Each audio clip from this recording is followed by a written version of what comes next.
So there's this really big misconception that I've been seeing kind of floating around on social media. And I've seen it for quite a while, but I wasn't really going to talk about it. But it's become so prevalent and it's actually getting very frustrating to see it that I can't not say anything anymore. So if you've been on like any social media streets, YouTube, Instagram, TikTok, any of them,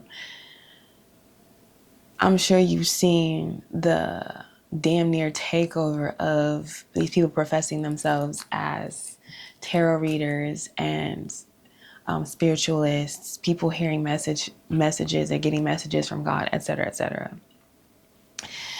And the blatant disrespect for source energy that I see prevalent within these videos is very disgusting. I see so much these videos that are preaching, love and light and, manifesting and bringing things into yourself. And well, that's a very big part. I won't even say a big part. While that can be a part of the spiritual walk, to me, it takes away from the actual point of life, which is to live, to grow your soul, to learn how to be a better person. And particularly with the tarot readings that I come across, the more often I stopped to just kind of listen and see what these people were talking about, the more I kept getting sent bullshit. And it was getting very frustrating. Just to hear, all of these messages from God that have to deal with other people and their energy. These people are talking about you behind your back. This person is getting that karma. And then these people are still playing in your energy.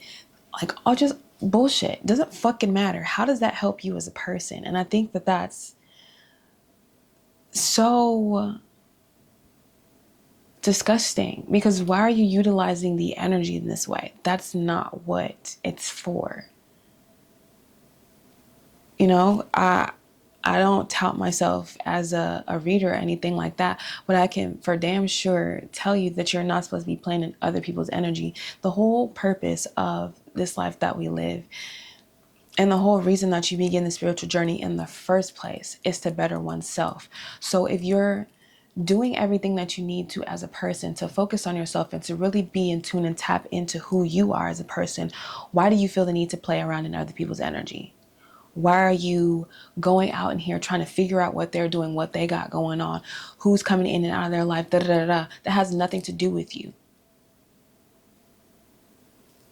Nothing to do with you. And to then get online and to just, spout it out and to literally like revel in the energy. Like it's honestly mind-boggling. Like, it's really mind-boggling.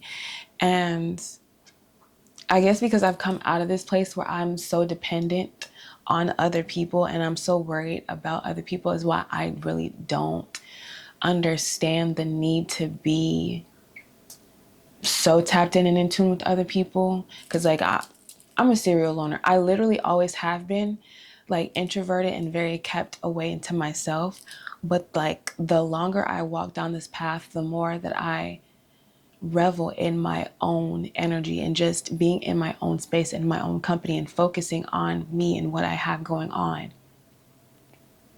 I feel like there's way too much that we as people have to do for ourselves, way too much healing that we need to do concerning us, that it makes no sense to be out here tap dancing around other people and trying to figure out what they have going on.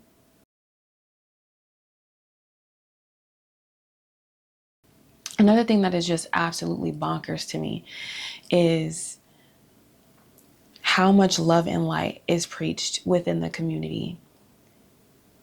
While I understand the need to try and big oneself up and to extend encouragement to people, I think it's rather disingenuous to ignore all of the negative aspects of the spiritual journey.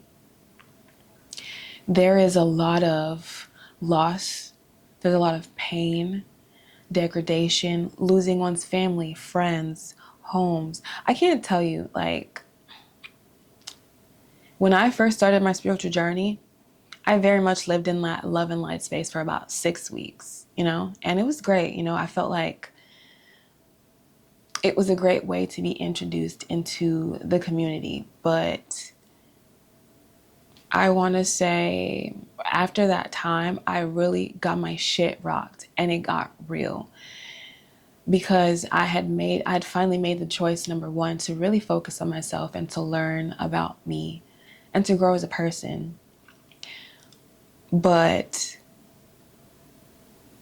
I also fully committed myself to the path. And so because I fully committed myself to the path and I decided I really want this for myself, the stripping began. And it started with familial relationships. That was the beginning of my dark night of the soul period. I got stripped of my family first. Then came my possessions. Then came friendships. Back again to even closer family relationships, to the point now I've endured so much loss and pain. It's a wonder that I'm still alive. It's a wonder that I'm still here. And to completely ignore that aspect of the spiritual journey and solely focus on the light aspects of it, like most of these, I won't even say most, but the ones that just are, maybe they're new in the community, or maybe they're not really on the path and they're just trying to take advantage of this energy that we are in as a society where more people are waking up to the truth of everything. But to ignore the negative aspects and all of the, I don't even call it negative because it's not negative, but to ignore the dark periods and the dark points of the journey is very disingenuous, and you're leading people down a path that they're not necessarily being fully prepared for.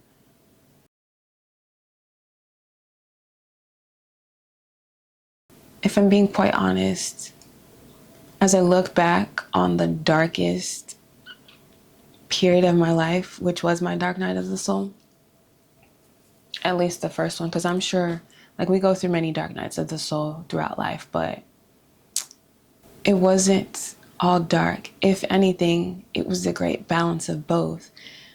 But because I was being rocked in such a way that I had never experienced before, the circumstances made it a lot harder to see the light aspects within everything. I didn't appreciate how I was growing and changing in those moments. I was unable to really see the ways in which the Most High kept me.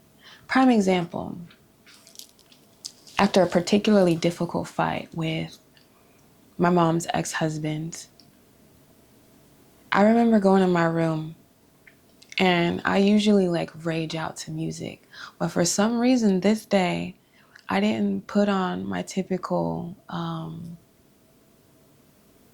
Screamo playlist.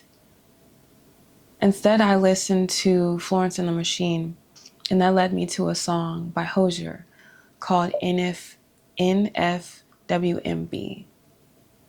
If you've never heard it, you should look it up. It's a wonderful song. And when I first heard the song, I really liked it. Just because I think I focused more on the nothing fucks with my baby aspect of it, which at the time I really needed, because I felt like it was the universe sending me some love after a particularly difficult argument with somebody who clearly hated me. It wasn't until later when I really began to delve into the lyrics and seeing how this woman literally was so powerful. She scared away the end of the world in the song. That it's damn. And I really understood what, and I think I'm understanding it even more so now that I'm talking about it. But I understood why I was sent this song, because the man that my mother married was trying to kill her. Not necessarily physically, although he did put his hands on her, but more so spiritually and emotionally and mentally. And all of the energy and the power that he was taking from her left her in a vulnerable state physically. He was trying to kill her. And he would tell me all of the time how he wanted me to go away.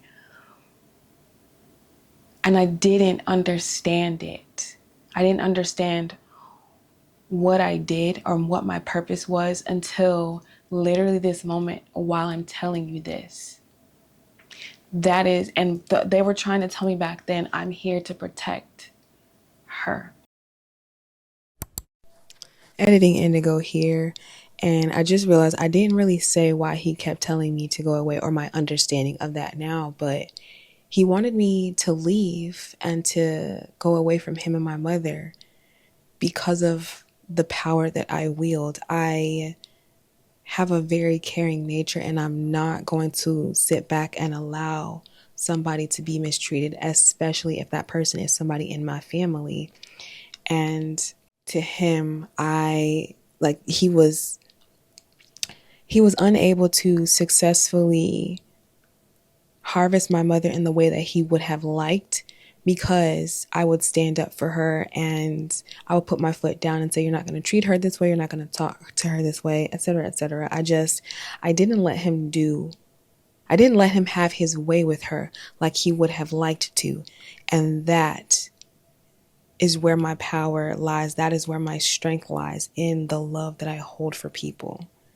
And she's my mother. I literally owe her my life. So, yeah, I was not about to let this man just come in and take her out, especially when I have every capability of preventing that.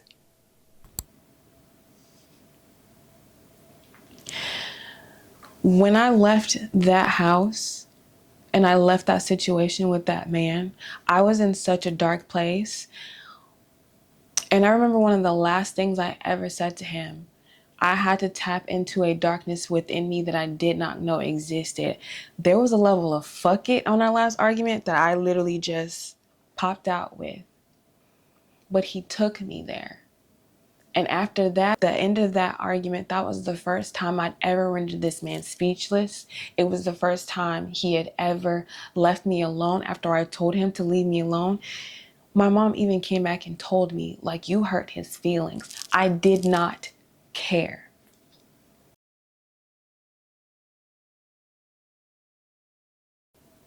But I had to tap into that darkness, and I had to tap into that power that existed within me.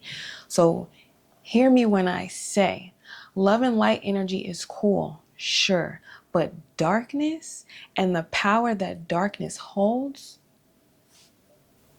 do hear me when I say, there's only so much that love and light energy can get you in this world. At some point, you have to tap into darkness in order to fully grasp the essence of situation. There's knowledge within darkness that light energy could never comprehend, just like there's knowledge within light energy that darkness could never comprehend. In order to fully live in the wholeness and the fullness of yourself as a person, and to accept life and the spiritual path in fullness and with open arms, you have to be willing to accept the darkness that accompanies the journey, because it's possible. The sun doesn't shine 24/7. If it did, everything would die. And it's the same for life. Be open to the dark experiences that accompany the journey, because they allow the brightness and the brighter aspects to shine that much more brightly. Not to mention, there's a lot of beauty that is shoved to the side that come from our darker nature and the darker aspects of life.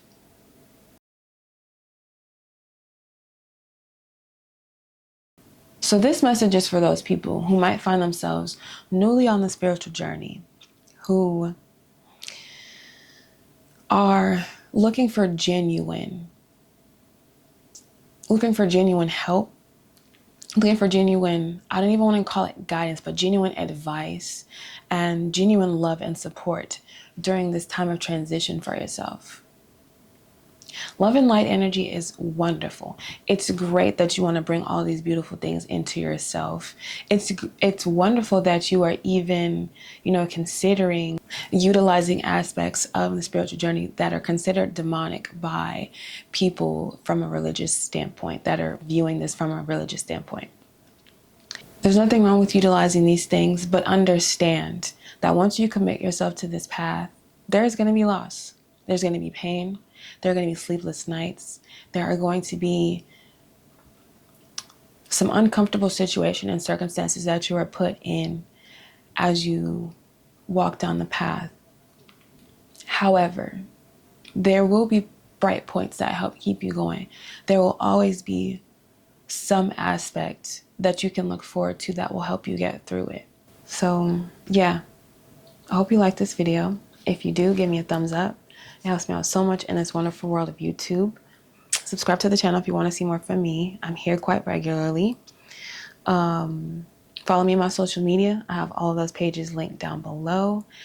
And I am a business owner at Soul Body Butter. So if you'd like to check out my shop, you can visit me on Etsy. I'll have that linked below as well. I hope you all have a beautiful rest of your day or night whenever you choose to watch this, and I'll catch you in the next one.